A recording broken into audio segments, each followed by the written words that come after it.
2일 후에 유대인들의 명절이 있어 예수님께서 예루살렘에 올라가시니라.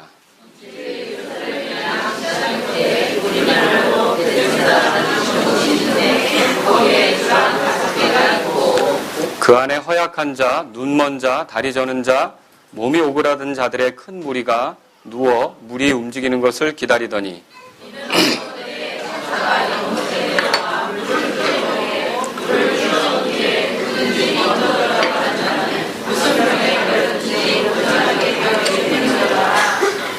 거기에 38년 동안 병약함을 지닌 어떤 사람이 있더라.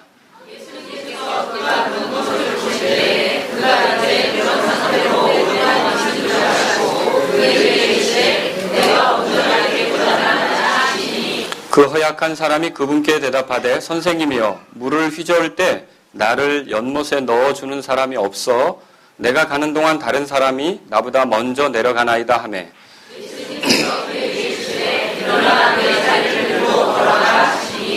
그 사람이 곧 온전하게 되어 자기 자리를 들고 걸어가니라. 바로 그날은 안식일이더라.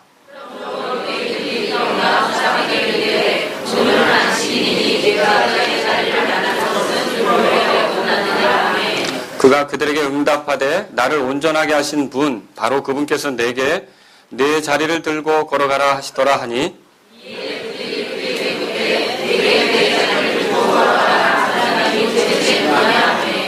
병고침을 받은 사람은 그분이 누구인지 알지 못하니 이는 그곳에 무리가 있으므로 예수님께서 이미 자리를 옮기셨기 때문이라.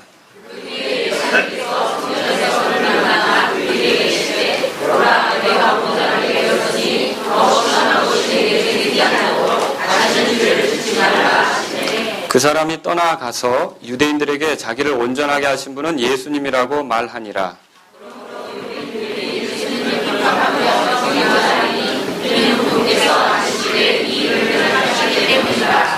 아멘. 잠깐 기도하겠습니다. 살아계신 하나님 아버지, 오늘 이 아침에 주의 말씀을 전할 때도 성령님이 함께 하시는 시간이 되기를 간절히 기도합니다. 주님의 은혜가 있기를 원합니다. 부족한 저를 주님의 영광을 위해 사용해 주시고 사랑하는 성도님들에게는 말씀을 통해서 하나님의 뜻을 알고 기뻐하고 복이 되도록 인도해 주옵소서. 예수님의 이름으로 기도합니다. 아멘. 오늘 한 가지 상상을 하면서 말씀을 시작하겠습니다. 자, 여러분의 옆집에 어떤 사람이 30년 동안 전신마비 상태로 지냈다고 한번 가정해 봅시다. 그런데 어느 주일 아침 한 6시쯤에 잔디 깎는 기계 소리가 심하게 나는 겁니다. 근데 이 소리가 얼마나 요란한지 창틀을 다 흔들 정도예요. 그런데 보통 주일 아침 6시 정도 되면 다른 날은 출근하느라 바빴고 오늘은 한 10시 정도 교회 가니까 조금 더 자고 싶어서 이불을 뒤집어 쓰고 누워있고 싶은 때 아닙니까? 근데 왜 하면서 잔디 깎는 소리가 엄청나게 들리는 거예요. 그것도 6시경에. 그러면 여러분은 도저히 못 참겠는 거예요. 그래서 이제 뛰어나가서 문을 확 열고 옆집 뭐 하고 있는 거야 도대체 하면서 이제 딱 봤는데 30년 동안 전신마비를 알아왔던 사람이 아주 즐거운 표정으로 잔디를 깎는 거예요. 와! 여러분이 그 모습을 보면 어떻게 하겠습니까? 놀랍고 기쁘겠죠? 그런데 이렇게 한다고 생각해보세요.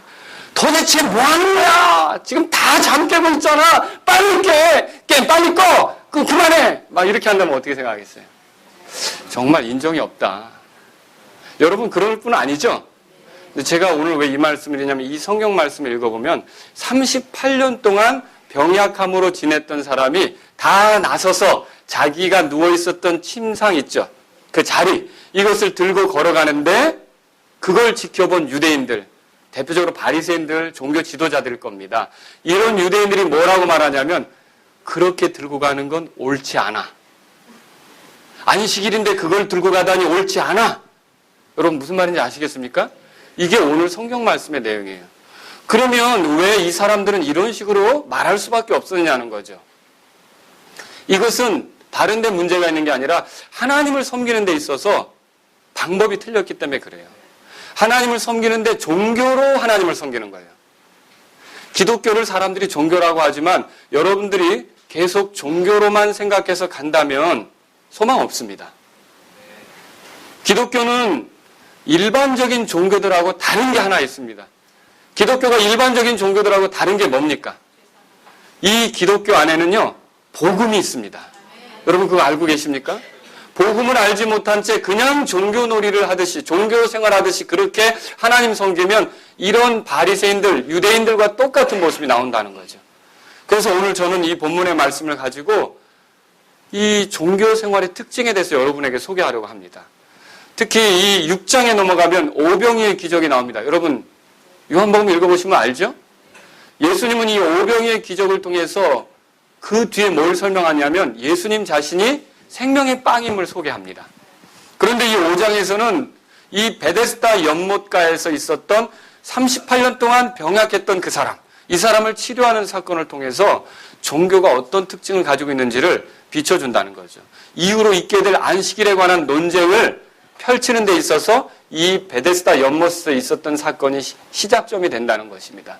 그래서 저는 오늘 이것을 통해서 종교가 가지고 있는 특징을 여러분에게 소개할 텐데, 여러분이 이 말씀을 들으면 아, 종교로 하나님 섬기는 게 아니구나 이렇게 정리하시면 좋겠습니다.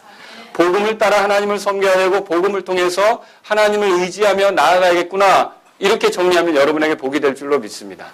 그러면 종교가 어떤 특징이 있습니까? 몇 가지로 정리할 수 있는데 첫 번째로 우리가 생각해 볼 건요. 종교는요. 문제를 가진 사람들을 사랑이라는 이름으로 모은다는 거죠.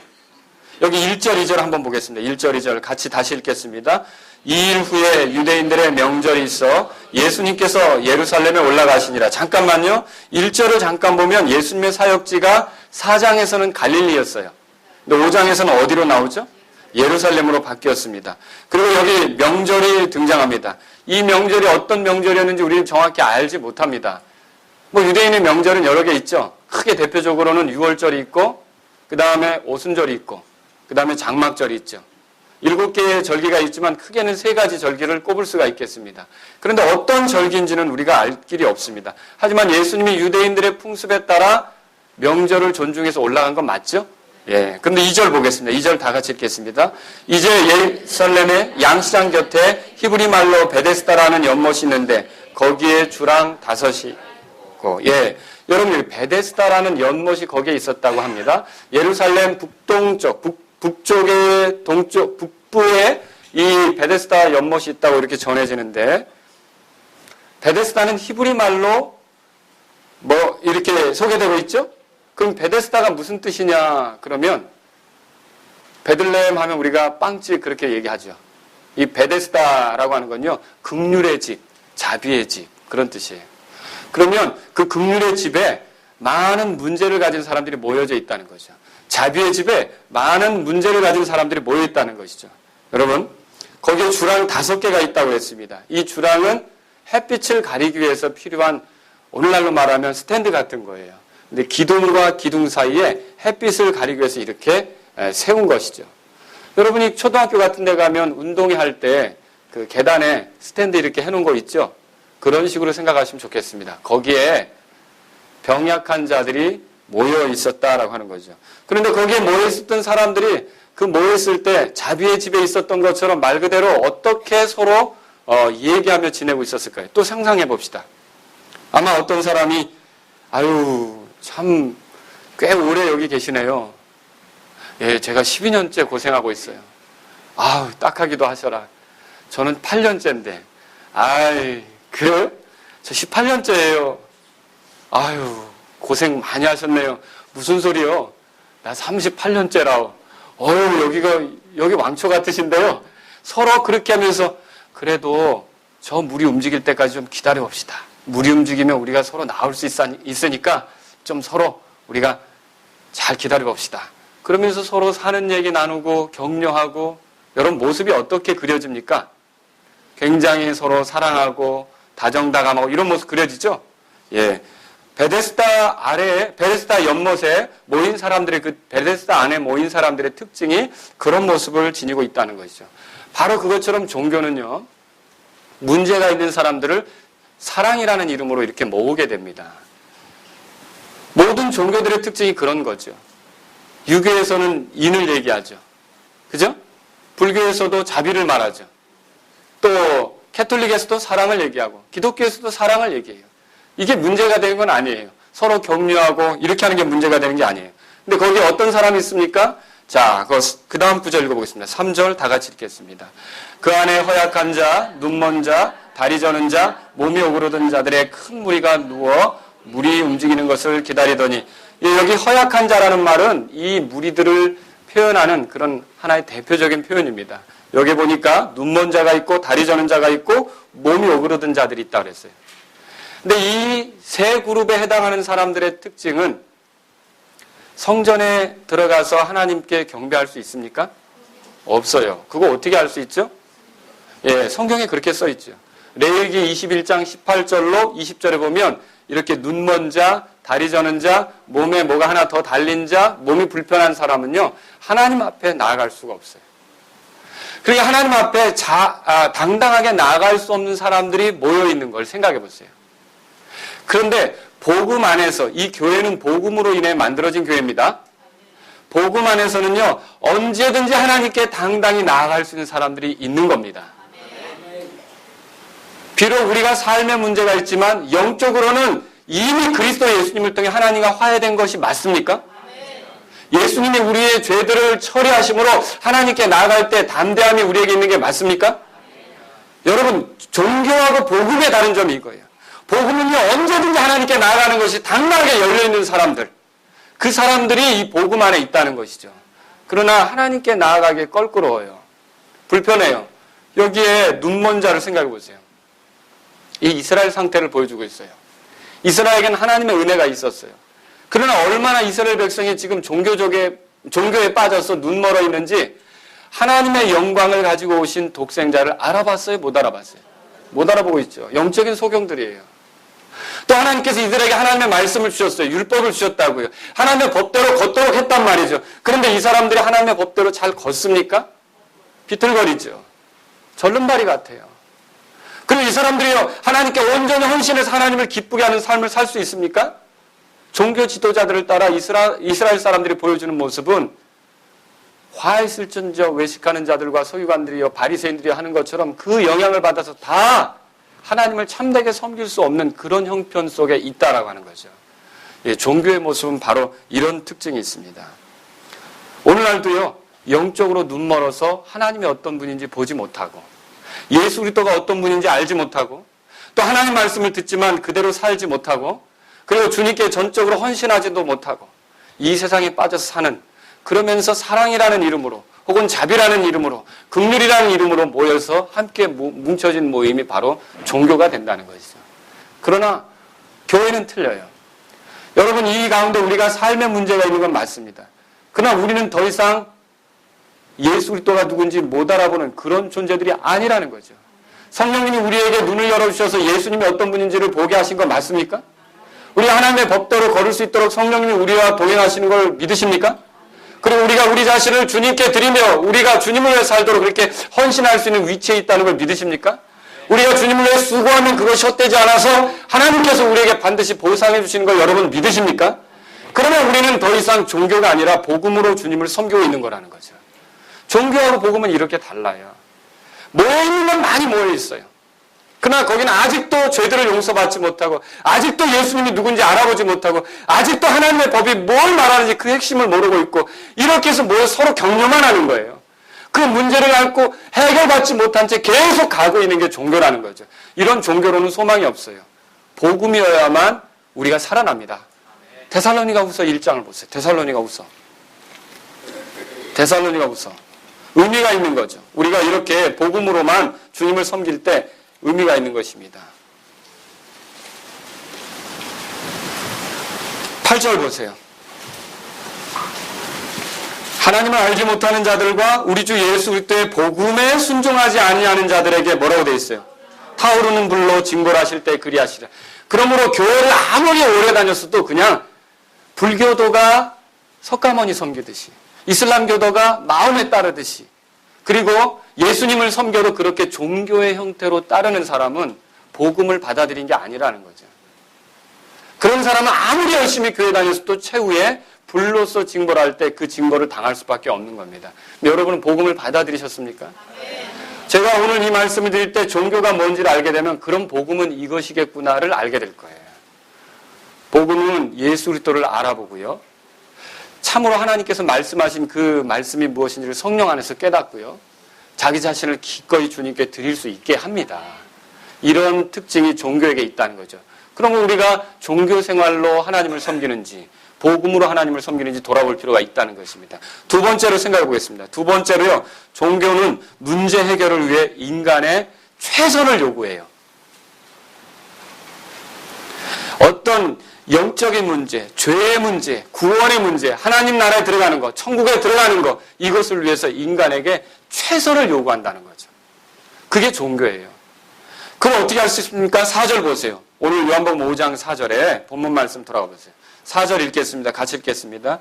이는 어떤 때 천사가 연못에 내려와 물을 휘젓는데 물을 휘저은 뒤에 누구든지 먼저 들어가는 자는 무슨 병에 걸렸든지 온전하게 되었기 때문이라. 자, 만일 과거에 어떤 특별한 일이 없었더라면 여기에 병약한 사람들이 모여 있었겠습니까? 그렇진 않았겠죠. 뭔가 특별한 일이 있었어요. 천사들이 내려와서 물을 움직였어요. 그런데 그때 뛰어들었던 어떤 사람이 있는데 그 물에 들어갔던 사람이 있는데 그 사람이 온전케 되어지는 경험이 있었을 거라는 거죠. 그래서 이 4절 말씀은 3절의 그 현상, 많은 병약한 사람들이 모여있는 이유가 되는 거죠. 실제로요, 꼭 기독교에만 어떤 놀라운 일이 일어나는 건 아닙니다. 일반적인 종교들에도 기적이라고 알려지는 그런 일들이 일어날 수 있다는 거죠. 여러분, 그래서 많은 사람이 지금 모여 있습니다. 그런데 이 치료는 아무 때나 일어나는 게 아닙니다. 천사가 내려와야 합니다. 그리고 이 치료는 어디서나 일어나는 게 아닙니다. 반드시 그 안에서만 있게 됩니다. 그런데 그 치료를 경험하려면 한 가지 조건이 있습니다. 무엇을 해야 합니까? 여기 땅이죠. 자, 그러니까 평상시에는 서로 위로하고 격려하고 조금만 참으세요. 어머, 오늘 많이 아프신가 봐. 붕대도 감아주고 뭐 누가 음식 가져오면 그럴 거 아니에요. 집안에서. 사실 이게 배경을 읽어보면요. 이게 그 헬라 시대에 헤롯이 만든 그런 치료자들을 위한 요양소와 관계가 있거든요. 그 많은 아픈 사람들이 여기에 모여 있었던 거예요. 그래서 어떤 사람은 진짜로 고침받으면 자기가 고친 부위를 갖다가 금조각으로 만들어가지고 그걸 기부하기도 하고 이런 일들이 있었던 거예요. 근데 이 요양소에 어떤 사람들이 요리 같은 걸 해오고 병문안도 오고 그럴 거 아닙니까? 그럼 어때요? 하나를 들어서 서로 나눠 먹으면서 드셔보세요. 기운 내세요. 우리 누가 왔다고. 서로 격려할 거 아닙니까? 그런데 물이 끓어요. 그럼 어떻게 되겠습니까? 먹다가도 어떻게 해야 돼요? 먼저 들어가야 돼요. 자, 우리가 이거 생각해 볼 수 있어요.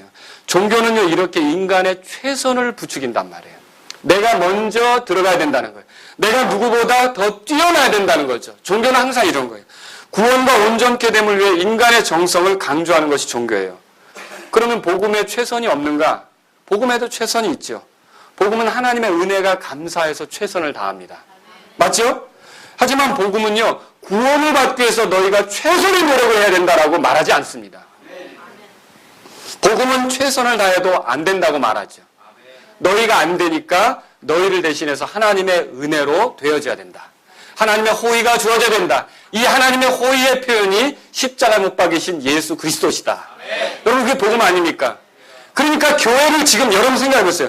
그래서 지금도 만일 내가 노력해서 하늘나라에 가겠다고 생각하는 사람이 있으면 종교로 믿는 거예요? 복음으로 믿는 거예요? 종교로 믿는 거예요. 그 사람 끝은 씁쓸해요. 소망이 없어요. 내가 이 사람보다 더 많이 기도해서, 내가 이 사람보다 더 많이 바쳐서, 내가 이 사람보다 더 많은 봉사활동을 해서 하늘나라에 들어갈 수 있다고 생각하면 그거는 종교예요. 누구보다도 먼저 빨리 들어가야 돼요. 그런 방식으로 하나님은 우리를 다루시지 않습니다. 하나님은 그렇게 다루시지 않아요. 그 밑에 구절 읽어보세요. 여기 이제 5절부터 우리가 8절까지 읽을 차례가 되었습니다. 이 본문에 뭐라고 되어 있는지 함께 읽어보겠습니다. 거기에 38년 동안 병약함을 지닌 어떤 사람이 있더라. 잠깐요. 여기 38년이라고 하는 숫자는 구약을 유심히 읽어보신 분은 신명기 2장 14절에 이스라엘 백성이 이제 가나안 정탐에 부정적인 반응을 보이고 나서 이렇게 광야 생활을 더 해야 됐잖아요. 그 기간이 38년인 걸 알 수 있어요. 총 40년이지만. 그러니까 이 갈 때까지 가는 거죠. 그런 수인데 사실 이거는 이제 그렇게도 생각할 수 있지만 그 당시에 로마 제국 내 남자들의 평균 수명이 38년을 못 넘었다는 게 이상해요. 물론 50세도 살고 60세도 살았다고 그래요. 근데 황제들의 평균 수명이 37세였대요. 그럼 왜 그랬을까? 로마가 세계 정복을 하느라고 남자들을 전쟁터에 많이 보냈는데 질병으로도 죽고 전쟁으로도 죽고 그래서 20대 때도 많이 죽고 10대에도 죽고 굉장히 많은 사람들이 죽었던 걸로 보여져요. 그래서 전체적인 평균 수명은 38년을 넘기가 어렵다는 거예요. 그럼 이 사람은 어떻게 살아온 거예요? 평생을 그렇게 살아온 셈이죠. 평생을 이렇게 힘들게 살아온 거예요. 그런데 그 다음 구절 보세요. 6절에 예수님께서 다 같이요. 예수님께서 그가 누운 것을 보실 때 그가 이제 그런 상태로 오랫동안 있은 줄 아시고 그에게 이르시되 내가 온전하게 되고자 하느냐. 여기 예수님께서 이 사람을 보셨다는 것은 관심을 가지고 대하셨다는 뜻이에요. 사랑과 동정심을 가지고 다가가셨다는 뜻이죠. 사실 여기에는 병자들이 많이 있습니다. 그런데 유독 이 사람에게 예수님께서 다가가시고 있는 겁니다. 그런데 여기에 다른 경우와 마찬가지로 예수님께서는 이 사람이 이미 38년이란 세월 동안 여기에서 고생했다는 걸 알고 계셨어요. 누가 예수님에게 이런 정보를 주었습니까? 그러나 예수님은 아셨어요. 지금도 마찬가지예요. 여러분에 대해서 누가 얘기해 주지 않더라도 이 자리에 앉아있는 여러분에 대해서 예수님은 다 알고 계십니다. 지난 20년 동안 어떻게 살아왔는지, 지난 38년 동안 어떻게 살아왔는지 예수님은 여러분에 대해서 낱낱이 알고 계신 하나님이십니다. 하나님의 아들이시고요. 그래서 아무것도 우리가 주님 앞에는 숨길 수가 없는 거죠. 그런데 예수님께서 여기서 뭐라 그러시냐면 내가 온전케 되고자 하느냐라고 물으셔요. 그랬죠? 여러분 이거 생각해 보세요. 그러면 이 사람이 온전케 되고자 하는 갈망이 없어서요? 있죠, 물론. 물론 이 갈망이 약해졌을 수도 있어요. 왜냐? 나보다 다른 사람이 먼저 들어가거든요. 그러니까 사실 이 사람은 어떻게 보면 있으나 마나한 것 같아요. 떠나자니 다른 데 가면 안 될 것 같고 어디서 치료받을 데도 없고 있자니 있어도 다른 사람이 먼저 들어가고 그게 상당히 굉장히 낙심이 되고 좀 이런 상태일 거 아닙니까? 그러면 내가 온전하게 되고자 하느냐 이렇게 물으셨어요. 그럼 이건 무슨 뜻이냐면요. 한마디로 말하면 네가 온전하게 되고자 하느냐 이 말은 예수님께서 내가 너를 치료해 줄 수 있다라는 제안이에요. 잘 생각해 보세요. 갑자기 예수님이 그런 말을 하는 건 괜히 그분이 그냥 온전하게 되고자 하느냐 예 그냥 그렇게 지내라 하고 갈 뿐입니까? 이분이 이런 말을 했을 때는 이 사람을 치료해 줄 수 있다는 거 아닙니까? 근데 그 다음 구절을 보세요. 이 사람이 뭐라고 대답하는가? 자, 7절에 그 허약한 사람이 그분께 대답하되 선생님이여 물을 휘저을 때 나를 연못에 넣어주는 사람이 없어 내가 가는 동안 다른 사람이 나보다 먼저 내려가나이다. 여러분 이 7절의 대답을 보세요. 이 사람은 여전히 이 치유 경쟁에 대해서 얘기하고 있어요. 예, 이 치유 경쟁에 거기에다가 모든 걸 걸고 있는데 나를 도와줄 사람이 없다는 거죠. 실제로 그런 방식으로 이 사람이 해결될 게 아니라 예수님이 한마디면 해결됩니다. 근데 예수님을 알아봤어요? 못 알아봤어요? 예수님이 설마 이 사람이 나를 치료해 주랴. 만약에 예수님이 어떤 분이라는 걸 알아봤더라면 당신이 바로 그분이시군요. 예루살렘을 떠들썩하게 한 그분이시군요. 저 좀 고쳐주세요 라고 했겠죠. 근데 그 고쳐달라는 매달림이 있어요? 없어요? 그 매달림은 없고 저길 빨리 들어가야 되는데 나는 몸이 이래가지고 못 들어가고 누가 데려다 주지도 못하고 여전히 뭐에 대한 기대가 있습니까? 이 치유 경쟁에서 내가 이겨야 된다는 경쟁이 있는데 나는 그럴 수 없다는 거 아닙니까? 여러분 이게 종교를 가진 사람의 특징이에요. 예수님께서 이렇게 얼마든지 그 사람을 온전케 하실 수 있는데 죄에서 벗어나게 할 수 있는데도 이 종교로 하나님을 섬기는 사람의 특징은 뭐냐면 계속 그거는 관심이 없고 내가 노력을 통해서 저걸 얻어야 되는데 내가 노력을 통해서 구원받아야 되는데 내가 열심을 다해서 하늘나라에 가야 하는데 이런 생각을 갖게 된다는 거죠. 이 말씀은 우리에게 그런 걸 보여주고 있습니다. 종교는 이처럼 예수님에 대해 큰 기대를 두지 않습니다. 아무리 교회 다닌다고 해도요. 어떻게 해서 하늘나라에 갈 수 있습니까? 라고 물으면 저가 어렸을 때부터 교회 다녔어요. 이 얘기예요. 어떻게 해서 하늘나라에 갈 수 있습니까? 물어보면 저도 믿는데요. 그럼 죄 용서 받은 사실이 있습니까? 예, 믿죠. 어떻게 죄 용서 받았어요? 저도 기도로요. 그러면 그 사람이 하는 말 속에는요, 예수님이 없어요. 다 뭐가 있어요? 자기가 하는 게 있는 거예요. 그게 종교예요. 그게 멸망할 종교라니까요. 적어도 우리가 복음을 받았다면 저는 하늘나라에 들어갈 자격이 안 됩니다. 그런데 하나님께서 저 자격 안 되는 나를 구원하시려고 이 땅에 구원자를 보내셨습니다.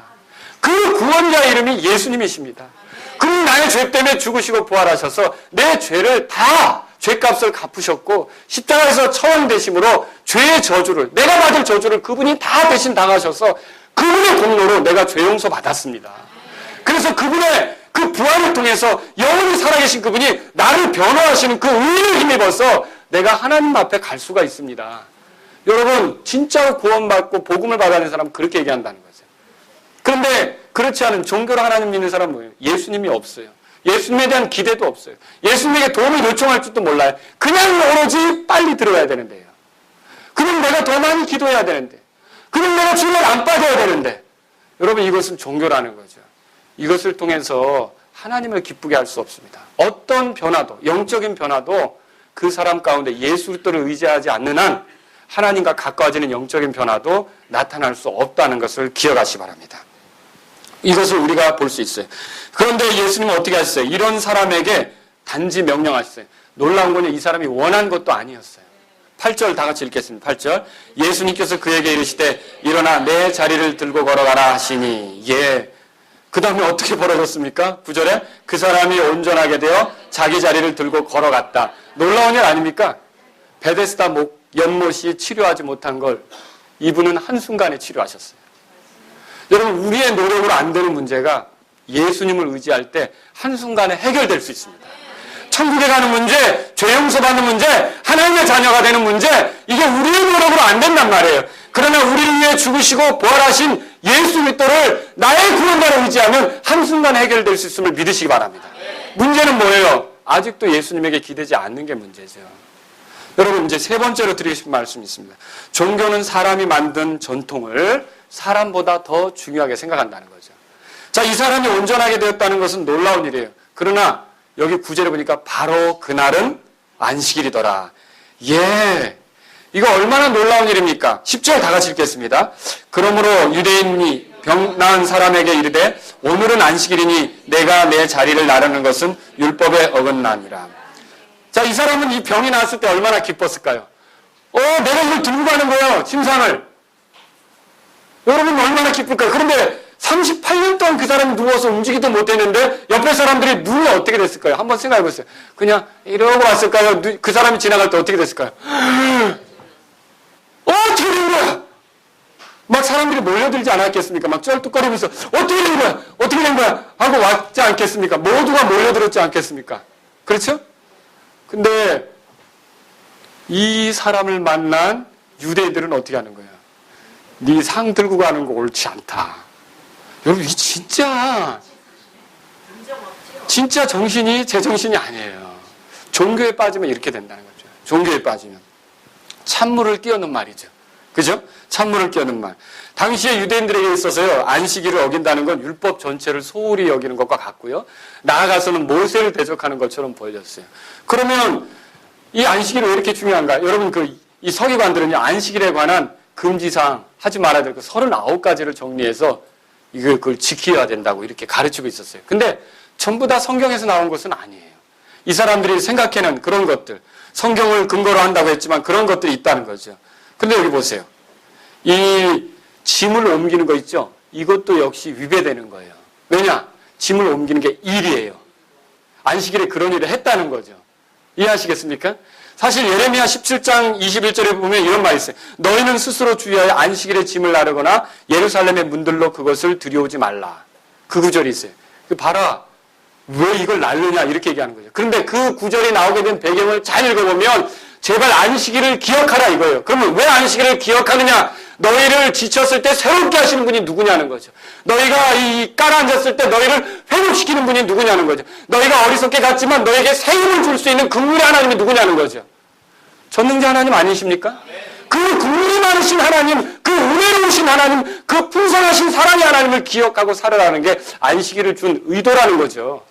근데 이 사람들은 어떻게 하는 거예요? 그 사람이 고침받았으면 그 긍휼의 하나님이 하신 걸로 알고 박수를 치며 격려해야 될 사람들인데 그 사람이 짐을 상을 가져가니까 짐을 나르지 마라. 안식일에는 그냥 누워 있어라. 그러면 이게 하나님의 말씀대로 하는 겁니까? 오히려 더 하나님 말씀에 모독을 안겨드리는 겁니까? 모독하는 짓이죠. 이게 종교를 가진 사람들의 특징이다라는 거죠. 긍휼하신 하나님에 대한 기억이 없는 거예요.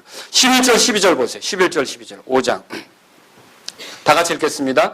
그가 그들에게 응답하되 나를 온전하게 하신 분 바로 그분께서 내게 내 자리를 들고 걸어가라 하시더라 하니 이에 그들이 그에게 묻되 내게 내 자리를 들고 걸어가라 한 사람이 도대체 누구냐? 자, 웬만한 사람 같으면 이럴 때 굉장히 격려하고 잘됐다, 아름답다 이래야 되지 않습니까? 근데 이 종교는 자기들이 만들어 놓은 그 전통이 있죠. 이것을 어기는 걸 못마땅하게 여기는 거예요. 그래서 사람보다 그게 더 중요한 거죠. 여러분이 중세시대의 역사를 읽어보면 로마 카톨릭이 만든 전통을 동조하지 않는다고 해서 그래서 그 이노센트 3세가 12세기에 종교재판을 만들어가지고 수없이 많은 사람을 종교재판에 희생되게 했죠. 이 역사적으로 통계보면 이 6천만 명 정도가 가톨릭에 의해서 순교당했어요. 어마어마한 수예요. 그 화채서를 지지하지 않았다. 자, 어렸을 때 받은 영세를 그걸 인정하지 않았다. 그래서 얼마나 많은 사람들이 죽임을 당했는지 몰라요. 종교는 이래요. 내 체제를 위협하면 그냥 공격하는 거죠. 이게 종교의 특징이에요. 여러분, 이런 모습을 보여주고 있어요. 이 사람들의 질문이 얼마나 사악한지 이 문구를 보세요. 여기 보세요. 누가 너를 온전하게 했느냐라고 물었습니까? 그게 아니라 누가 너를 온전하게 했느냐가 아니라 누가 너에게 자리를 들고 가라고 했느냐 이걸 물어요. 이 사람들의 관심은 온전하게 된 거예요? 자리를 들고 가는 거 그거예요. 예, 그러니까 일을 한 게 문제라는 거죠. 온전하게 된 건 관심이 있어요, 없어요? 야, 어떻게 이렇게 될 수 있어요? 그러니까 종교의 특징은요, 여러분이 기독교도 종교로 믿는다는 건 뭡니까? 하나님 앞에 구원받는지, 하나님 앞에 죄 용서받는지, 하나님 앞에 하늘나라에 갈 수 있는 자격이 되는 건지, 하나님 앞에 하나님의 자녀가 되는 건지 안 되는 건지 관심 없이 그냥 여기 와서 헌금해주고, 여기 매일매일 같이 있어주고, 우리의 일손이 필요한데 같이 봉사해주고, 이런 걸 원하는 게 종교라니까요. 참으로 복음은 그게 아니에요. 사람이 생명을 얻게 하고 하나님 자녀가 되는 걸 기뻐하고 하늘나라를 가게 된 걸 기뻐하고 죄 용서받게 된 걸로 기뻐하고. 여러분 믿으십니까? 그래서 기독교도 종교로 믿으면 그냥 가서 헌금해주고 그냥 가서 일해주고 그냥 가서 지지해주고 그게 전부예요. 구원받았느냐? 아, 나 구원 같은 거 몰라. 구원받았냐? 나 구원 같은 거 관심 없어. 이게 종교라니까요. 정말로 죄들의 용서를 받아서 하나님 앞에 심판받지 않게 되는 거, 진노당하지 않게 되는 게 얼마나 큰 복입니까? 이 땅에서 아무리 뜨겁고 더운 여름을 보낸다 한들 지옥보다 더 뜨겁습니까? 이런 지옥에서 우리가 건져지는 건데 얼마나 큰 은혜예요.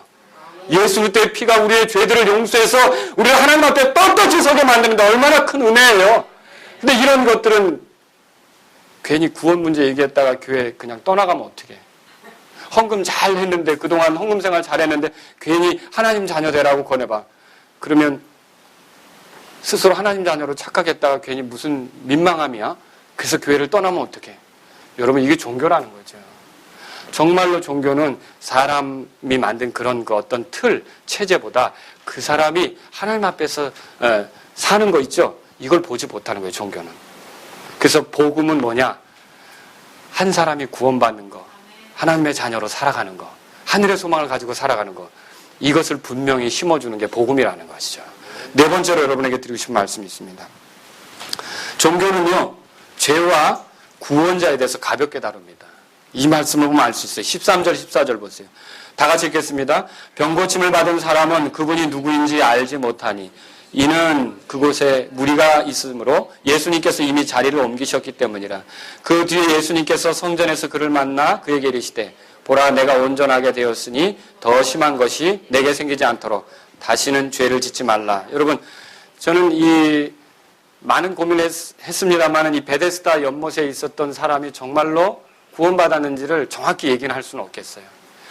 요한복음 9장에 나오는 소경하고 약간 달라요. 그럼 보세요. 이 사람은요. 그러면 제가 거기에 대한 확신을 할 수 없는 이유는 이 사람이 예수님이 누군지를 알아요, 몰라요? 정확히 몰랐죠. 그리고 치료받으러 할 때도 주님이 고쳐주실 거라는 믿음이 그분에게 있었어요, 없었어요? 없었죠. 14절의 표현을 보세요. 예수님이 일부러 이 사람을 만나주신 거죠. 치료받은 사람이 성전을 찾아간 이유가 있을 겁니다. 여러분, 우리가 예를 들어보죠. 10명의 나병 환자가 예수님께 고침받은 사건 알죠? 근데 한 명만 왔죠. 그 한 명이 누구였어요? 사마리아 사람이죠. 9명은 어디 갔어요? 우린 몰라요. 근데요, 우리가 생각해 보건데 나병 환자가 갔을 만한 곳은 다른 게 아니에요. 제사장한테 갔을 거예요. 자기들이 정결케 되어졌다는 거예요. 성전에 갔겠죠. 또 정결한 것을 위해서 희생물을 드렸고요. 어디 있느냐 이거죠. 여러분, 우리를 죄에서 깨끗하게 하시고 정결케 하시는 분 예수 그리스도이십니다. 이 사람이 성전에서 지금 헤매고 있었어요. 이 사람도 분명히 아마 자기가 깨끗하게 되고 온전하게 된 것에 대해서 제사장에게 증언하고 있었을 거란 말이죠. 그런데 여기서 그러면 번지수를 잘못 찾은 거죠. 이 사람이 정말로 먼저 찾아야 될 분은 예수님이셨어요. 근데 예수님을 찾지 못한 거예요. 그리고 예수님이 원래 이 사람을 만나주신 거죠. 그리고 뭐라고 말씀하십니까? 보라, 더 심한 것이 생기지 않도록 다시는 가서 죄를 짓지 말라. 여러분, 죄 때문에 질병이 생길 수도 있습니다. 그러나 꼭 그런 것만 아니에요. 요한복음 9장 읽어보니까 나면서부터 소경된 사람은 자기 죄로 인해 소경이 됐습니까? 아니었죠. 욥이 몸에 악창이 난 건 죄 때문에 그런 겁니까? 아니었죠. 죄가 꼭 병을 일으키는 건 아니에요. 근데 여기서 더 심한 것이 생기지 않도록 그렇게 말하고 있어요. 그러면 여기서 말하는 더 심한 것은 뭡니까? 죄를 지으면 더 심한 것을 경험하게 되어 있어요. 그러면 죄를 지으면 더 심한 것을 경험하는 건 뭡니까? 그 다른 게 아니에요. 이걸 문맥적으로 읽어보면 이 밑에 나오는 얘기들이 있어요. 한번 저랑 보세요. 여러분 22절 보세요. 아버지께서 아무도 심판하지 아니하시고 오히려 모든 심판을 아들에게 맡기셨으니 24절에 보세요. 진실로 내가 내게 이르노니 내 말을 듣고 나를 보내신 분을 믿는 자에게는 영존하는 생명이 있고 또 그는 정죄에 이르지 아니하니 사망에서 생명으로 옮겨졌느니라. 27절에 보세요. 또 그가 사람의 아들이므로 그에게 또한 심판을 집행할 권위를 주셨느니라. 또 30절 보세요. 여러분 뭐라고 써 있습니까? 나는 아무것도 스스로 할 수 없노라. 나는 듣는 대로 심판하노니. 여러분 여기서 강조되는 게 진노, 정죄, 사망, 심판. 여러분 죄를 계속 가까이 하게 되면 죄의 싹은 사망이에요. 죄를 계속 짓게 되면 심판을 당할 수밖에 없어요. 이 사람이요, 이거예요. 38년 동안 고생하는 병에서 고침은 받았지만 여전히 죄 문제가 해결되지 않은 상태에서 죄의 지배 아래서 살아가는 사람이라면 더 심한 걸 경험할 수 있다는 거죠. 그 더 심한 것이 무엇입니까? 다른 게 아니라 하나님의 진노의 심판을 받고 이 땅에서는 건강하게 살았지만 결국 지옥으로 떨어지면 그게 얼마나 큰 두려운 일이 되겠느냐라고 하는 것이죠. 여러분 우리가 이런 걸 생각해 볼 수 있어요. 이건 오늘날 우리에게 큰 교훈을 주고 있습니다. 잘 들으십시오. 내가 하나님의 은혜로 질병이 고쳐졌다 이거예요.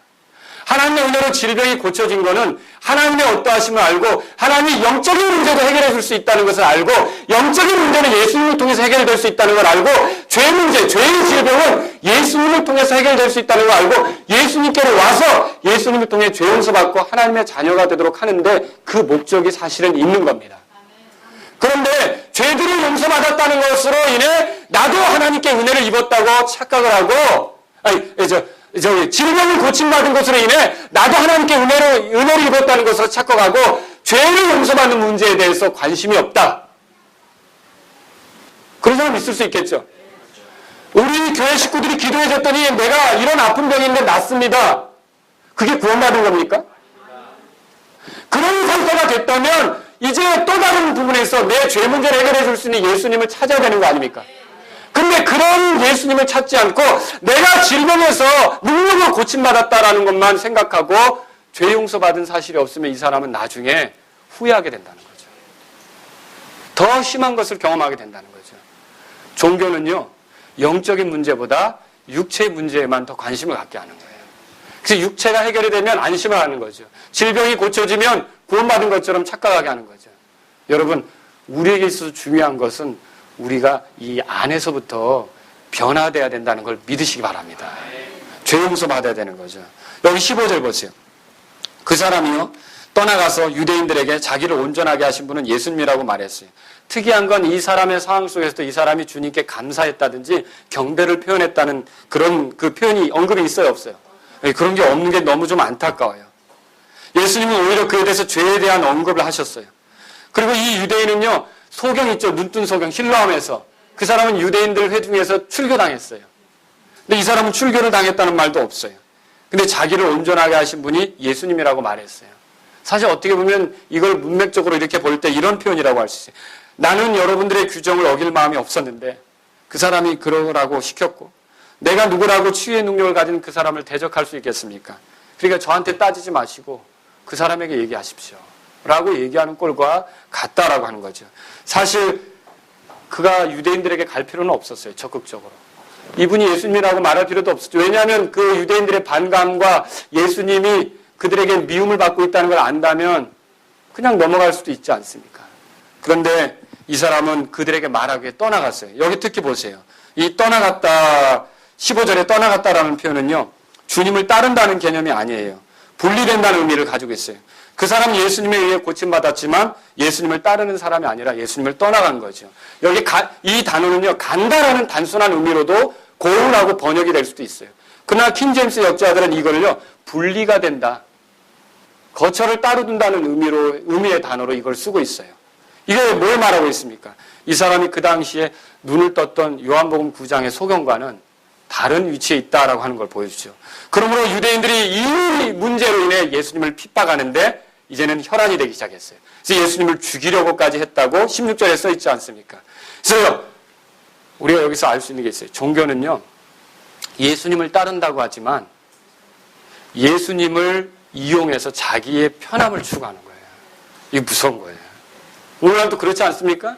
교회를 다니는데 왜 교회 다니느냐? 예수님 때문에 내가 이 세상에서 육신적으로 편해지기를 원하는 거예요. 이게 종교예요. 그러나 진짜 복음은 그게 아니에요. 예수님을 따르되 그분이 가신 고난의 길을 같이 가려고 하고 그분의 영광을 위해 자기 희생을 각오하고 주님의 제자로서 가는 게 복음 아닙니까? 여러분, 오늘 이 말씀을 통해서 우리가 이제 종교에 대해서 좀 알아봤습니다. 말씀을 정리합니다. 종교적인 분위기에 만족하지 말고 자신의 죄 문제를 해결해 줄 복음을 여러분 찾으셔야 됩니다. 이미 찾으신 분들은 주님께 감사하십시오. 그러나 아직 찾지 못한 분은 그냥 분리에만 만족해서 가면 안 되는 거라는 거죠. 큰 교회에 속해 있다고 안심해서도 안 돼요. 여기 얼마나 많은 무리가 모여 있었어요. 영적으로 눈 멀고 하나님 말씀대로 행하지 않고 주님께 온전히 헌신하지 않는 사람들 틈에 있어서 같이 그렇게 가고 있다면 소망이 없는 겁니다. 큰 교회에 있다고 안심할 게 아니라는 거죠. 여러분, 또 어느 장소에 집착할 필요가 없어요. 우리는 한 분에게 집착해야 돼요. 꼭 거기 있어야 된다. 베데스다 연못에 들어가야 된다. 아니에요. 어디에서든지 예수님을 만나면 문제는 해결돼요. 모든 사람들이 고침받게 베데스다 연못으로 온 게 아니에요. 여리고성에서도 고침받은 사람이 있어요. 사마리아에서도 놀라운 일이 일어났고요. 또 이 예루살렘에서도 고침받은 일이 있고 가버나움에서도 고침받은 일이 있어요. 어디서든지 예수님과 함께는 온전케 되는 일이 있을 수 있다는 거죠. 예수님이 더 중요한 거라는 겁니다. 사람은 최선의 상태에서도 헛될 뿐임을 인정해야 합니다. 오히려 예수 그리스도를 통해 주어지는 하나님의 호의에 대해서 귀하게 여기고 감사할 필요가 있습니다. 38년 된 병자를 고친 것은 자신의 최선의 노력이 아니에요. 예수 그리스도의 자발적인 은혜였단 말입니다. 그래서 죄인들이 구원받고자 한다면 자기 노력이 아니라 예수 그리스도를 통해 베풀어지는 하나님의 호의를 기쁘게 받아들일 필요가 있다는 거죠. 그분의 십자가의 고난이 나를 위한 것이었다고 믿을 필요가 있다는 거죠. 사람이 만든 전통보다 사람을 더 중요하게 여겨야 합니다. 영적으로 어두워질수록 사악해질수록 다른 이들이 죄로부터 건져지는 데 관심 있는 게 아니라 비난하는 거 있죠. 이걸 안 지켰어? 이걸 어겨? 이게 더 관심이 있죠. 여러분, 우리가 뭐에 관심이 있는지 보셔야 돼요. 내가 영적으로 어두워질수록 사람들이 생명을 얻는 일에 관심이 없어져요. 우리가 영적으로 깨어있다면, 복음 아래 있다면 다른 사람이 구원받는 일이 우리의 관심이 된단 말이죠. 예수 그리스도에 대해 단순히 치료해주는 분으로만 생각하지 말고 죄들의 용서를 위해 의지해야 하는 것입니다. 특히 이 자리에서 질병이 고쳐진 과거의 경험으로 나도 하나님 자녀입니다 이렇게 얘기하는 사람이 있다면 다시 생각하셔야 됩니다.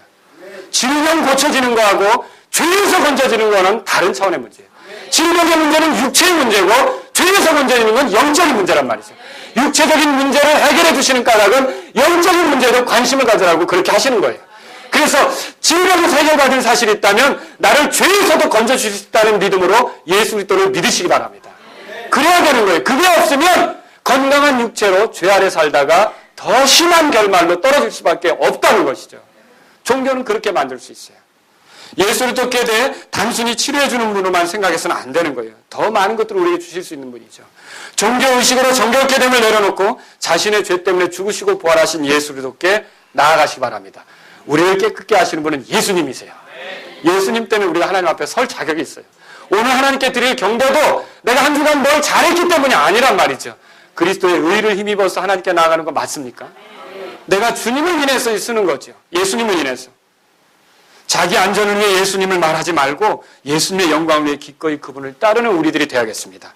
자신의 편리나 안전을 위해 때때로 예수님을 들먹거리고 예수님을 이용해서 득이나 보려고 하고 예수님을 이용해서 위기나 모면하려고 하고 복음이 있다면 예수님을 위해서 기꺼이 출교당한 실로암의 그 눈을 뜬 소경처럼 담대하게 예수님을 전하고 이상하다.